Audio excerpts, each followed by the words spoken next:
Ce mai e cu pandemia? Pandemia, semnele de întrebare și astrologia Moraevo. 24 februarie 2022, Dragobete, Sfântul Valentin, original al României, începe războiul în Ucraina și nici urmă de pandemie. Adică subiectul a fost adânc îngropat ca și cum virusul n-ar fi existat deloc. Întregul bloc de cărți de joc stă să se dărâme. Au existat o serie de suspiciuni încă de la început, însă ce se întâmplă acum e de-a dreptul bizar. Nu mă înțelegeți greșit. În momentul când au apărut primele cazuri în Europa, eram printre rarii locuitori ai Timișoarei care purta mască de protecție, având un client care lucra pe curse de linie aviatice, cu care interacționam periodic, văzând cum se extinde numărul de cazuri care creștea la acea vreme în mod exponențial în China. Primul instinct a fost de conservare, având și un copil mic de 1 an și jumătate și fiind mai puțin experimentat în jobul de părinte. Nu am vrut să risc. Și nu a fost ușor să port o mască cu care nu am fost obișnuit. Am fost ridiculizat, însă în momentul când virusul a fost legitimizat în martie 2020 de către președintele României, lumea a început să se panicheze. Îmi amintesc panica ce l-a cuprins pe un client când a auzit pe cineva strănutând în preajma sa și, efectiv, precum un iepure speriat, și-a dus mâna la gură, însă incapabil să decidă în ce direcție să fugă, ca și cum creierul inundat de teamă l-ar fi împiedicat să găsească ieșirea. Însă a reușit să găsească ieșirea. Ceilalți din preajmă au râs copios, însă am realizat în acel moment că lumea nu mai e aceeași.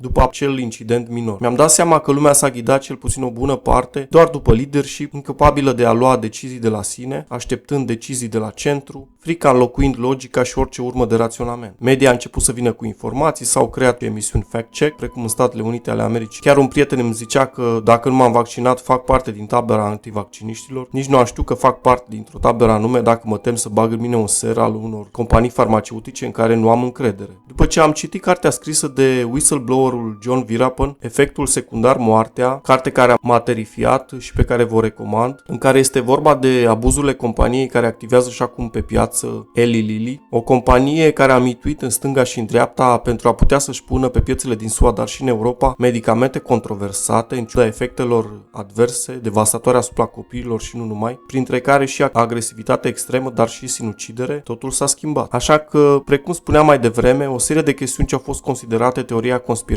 de către mass media vestică, cum ar fi viabilitatea testelor, a măștilor, s-au dovedit a nu fi teoria conspirației. Întregul aparat mediatic și-a dat arama pe față și implicit guvernele ce îl susțin. Mai mult, în Statele Unite ale Americii încă nu sunt desecretizate o serie de acte ce țin de rezultatele testelor clinice ale vaccinurilor. Sunt motive de îngrijorare dacă o fac, așa că planează suspiciunea de culpă, cel puțin poate chiar și fals în declarații și alte lucruri grave. Iar de când a început războiul din Ucraina, s-a găsit o modalitate bună de a ieși din toată această mocirlă. S-au ridicat restricții și implicit starea de alertă la noi în România, însă oamenii sunt încă speriați, drept dovadă poartă încă măștile. Acum să ne ducem în urmă să vedem dacă ceva din toată această structură de cărți a mai rămas în picioare, să punem un verdict final odată pentru totdeauna, nu pentru a găsi un vinovat, ci pentru a înțelege mai bine ce a fost și a trece mai departe, să ne vedem de viață. În momentul când a fost anunțată pandemia, în data de 30 ianuarie 2020 de către șeful Organizației Mondiale a Sănătății, au fost ignorate mai multe semnale de alarmă, însă dezinformarea media la nivel global a funcționat de minune. Semnele care aveau să fie pe rând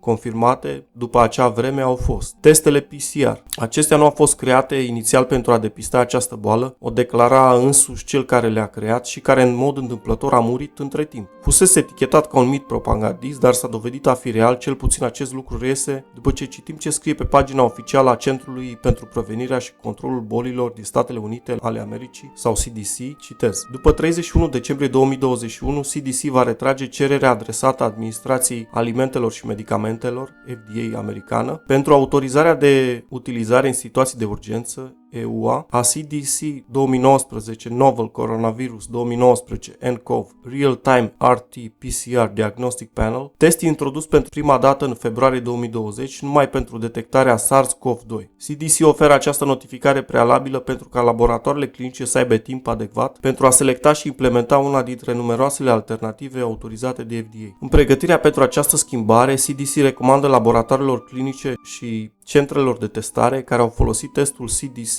2019 nCoV RT-PCR să selecteze și să înceapă tranziția la un alt test COVID-19 autorizat de FDA. Am încheiat citatele. Invalidând acest mijloc de diagnosticare după aproape 2 ani și în care s-a mințit cu nerușinare, toată această premisă falsă pentru a impune noi restricții, distanțare socială, purtarea măștii și așa mai departe. Mai mult, CDC-ul american avea să categorisească acest virus în data de 31 decembrie 2021 ca o banală răceală. Din câte am studiat studiat, am ajuns la concluzia că aceste teste reacționează diferit la diverse temperaturi și cred că se pot obține rezultate diferite ținând cont de acest aspect. Iarăși, în condiții de laborator, când condițiile sunt relativ perfecte, este loc de eroare, fiindcă precum se întâmplă la orice polimerază a ADN-ului, se pot realiza mutații în fragmentele PCR. Personal, când am contactat boala, m-am testat în cadrul Spitalului de Urgență Sibiu. Mi s-a spus că testele inițiale au ieșit negative, 2 la număr, dacă mi-amintesc bine, după care al treilea a ieșit pozitiv. Deci s-a mers pe premisa că dacă pare a fi COVID, trebuie testat până iasă testul pozitiv, altfel nu mi explic. S-au oferit și recompense, precum se fac și în vânzări. Dacă se ajunge la un număr X de cazuri, se obțin fonduri de la Uniunea Europeană. Astfel s-a creat un interes statal în acest sens pentru a accesa abuziv acești bani. Al doilea mit a fost că carantina este eficientă. În ciuda carantinei au existat țări care nu au impus carantinare la sosirea din alte țări. Vaccinarea va genera o formă mai ușoară a bolii. A existat și acest mit, însă am tot observat la cei din jurul meu, dintre cei vaccinați, că fac forme la fel de nasoale pe cum au făcut-o și cei nevaccinați, cum am pățit și eu. 2-3 zile de foc, să spunem, după care inapt să se ridice din pat, febră și stări de rău generalizate. Purtarea măștii. S-a dovedit că purtarea măștii e inefectivă de-a dreptul, dovadă stau numărul record de răceli și sensibilități respiratorii asociate cu purtarea îndelungată a acestora, pe lângă efectul pe termen lung asupra sănătății mentale, asupra atât a copiilor cât și a adulților. Pur și simplu nu se mai poate adapta corpul așa de ușor la un val de frig după un val de căldură. Oricând mediul în care trăiești este schimbat, fiindcă a fost nevoie tot timpul de acea protecție peste nas. A fost și ăsta un mit, în Germania a fost prezentat acest lucru ca fiind nesusținut. S-a marșat și cu acest mit. Așadar, peste toată această narrativă falsă s-a construit întregul caz cu cele 465 de milioane de cazuri confirmate. Acum vine întrebarea, care e treaba cu toți morții care până nu de mult erau bine mersi sănătoși și după care au plecat în saci de plastic, iar la început au fost incinerați, nefiind lăsați nici măcar rudelor să îngroape creștinește. Testele au fost greșite de la bun început și numărul infectaților este mult mai mic, însă cu cei 6.132.461 de decedați contabilizați în momentul când înregistram acest clip, cu ei cum rămâne? Au murit toți de virus și alte complicații asociate sau cum? În Statele Unite s-a cerut ca în termen de 55 de ani de către același CDC să fie eliberate datele Pfizer cu privire la testele preliminarii creierii vaccinului Pfizer. Oare rudele celor care s-au îmbolnăvit imediat după acest vaccin sau au murit vor mai trăi atât încât să fie împăcate că s-a făcut ceea ce trebuie și că apropiaților au fost pure întâmplări statistice, greu de anticipat sau e altceva la mijloc? 55 de ani, serios? În ianuarie 2022 ne informa Bloomberg că s-a făcut cererea ca la peste 75 de ani să fie eliberate aceste informații. Wow! Iar la noi în România nu sunt eliberate date ce ar trebui să fie de altfel publice în legătură cu cifrele legate de pandemie. Un reporter de la publicația Turnul Sfatului din Sibiu a făcut această cerere, însă nici jumătate nu au eliberat documentul, le citez. Analiză. Teama spitalelor de a prezenta datele legate de morții COVID. Din 13 instituții, doar 5 au răspuns. 69% procentul de mortalitate în ATI Sibiu. Am încheiat citatul, menționând că, citez, decesele COVID nu pot fi date de spital sau e nevoie de mai mult timp. Am încheiat citatul. Deja îmi lasă un gust amar aceste informații și aș vrea să închei aici acest subcapitol. Păcat că la începutul pandemiei doar o serie de persoane din diverse partide politice naționaliste, din păcate, au tras semnale de alarmă și au câștigat astfel capital politic, astfel că au fost discreditate foarte ușor aceste informații. Nu vreau să pun eticheta acest eveniment major, a zice ultimul eveniment major al ultimilor 100 de ani, ca fiind fals, dar e foarte dubios și aș vrea ca autoritățile să facă ceva în acest sens. Bun, să trecem mai departe. Acum voi discuta despre tranzitul astrologic care a avut loc în data de 5 aprilie 2022 la ora 4:51, ora României. Este vorba de conjuncția Marte-Saturn și se pare că au apărut deja informații despre o nouă tulpină din China și care s-a răspândit și în Marea Britanie. Nu pot exclude un atac biologic sau o tulpină efectiv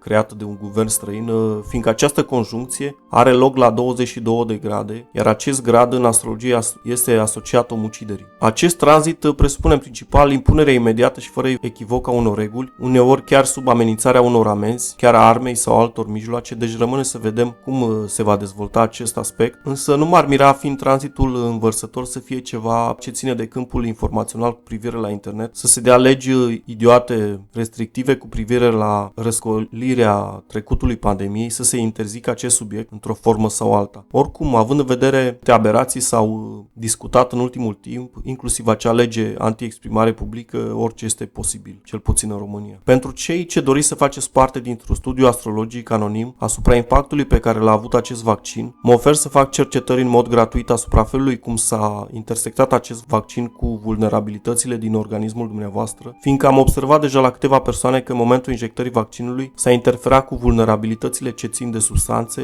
ale atât organelor genitale, dar și altor organe și ar vrea să strâng dovezi în acest sens, să vă ajut să treceți mai departe în măsura timpului disponibil, bineînțeles. Acesta este adresa mea de mail unde îmi puteți trimite detalii despre când v-ați născut, data și ora nașterii, dar și locul nașterii, în mod gratuit. De asemenea, dacă dețineți informații ale rudelor dumneavoastră asupra morții cărora planează incertitudinea, mă puteți contacta pe aceeași adresă de mail. Voi face cercetări și în acest sens. Nu abuzați, vă rog, însă de bunătatea mea. Astrologia necesită un studiu aprofundat, precum necesită orice alt domeniu practicat profesionist și nu mă puneți să vă fac astrogramă totală sau rudelor în mod gratuit. Vă rog, s-a mai întâmplat în multiple rânduri acest lucru și nu este ok. Timpul este limitat și fiecare om trebuie să-și valorizeze timpul cum dorește. Acestea fiind zise, vă doresc o zi bună și ne mai auzim. Multă sănătate!